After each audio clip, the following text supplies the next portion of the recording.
যাওয়ার পর ইয়াহুদিরা বলতেছে, ইয়া রাসূলুল্লাহ, আপনার সাথে কিছু পার্সোনাল কথা ছিল আমাদের। বলো। আপনার সাথে যে সাহাবীরা আছে তাদের সামনে বলা যাবে না। নবীজি সাহাবীদেরকে বললেন, তোমরা যাও। সাহাবীদের মনে সন্দেহ লাগছে, ঘটনা কি, আমাদেরকে কেন থাকতে দিচ্ছে না ইয়াহুদিরা? তো সাহাবীদেরকে একটু দূরে পাঠিয়ে দিয়ে রসুলকে এক জায়গায় বসাইছে।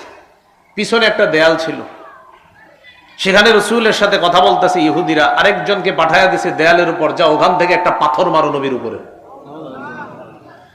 রাসূলুল্লাহ সাল্লাল্লাহু আলাইহি সাল্লাম সেখানে বসা, একজন পাথর নিয়ে উপরে উঠতেছে। আসলে পার্সোনাল কথা, উদ্দেশ্য কিছুই না, নবীর সাথে কথা বলবে, উপর দিয়ে একজন পাথর মেরে রসুলকে হত্যা করবে। জিবরিল আমিন আইসা জানায় দিছে, এখান থেকে তাড়াতাড়ি সরেন, আপনারে মারবে। সুবহানাল্লাহ। রাসূলুল্লাহ সাল্লাল্লাহু আলাইহি সাল্লাম চলে গেলেন। ইয়াহুদিদেরকে মদিনা থেকে বের করে দেওয়া হলো, তারা গেল খায়বারে। এক পর্যায়ে খায়বার থেকেও তাদেরকে সমূলে উৎখাত করে দেওয়া হলো।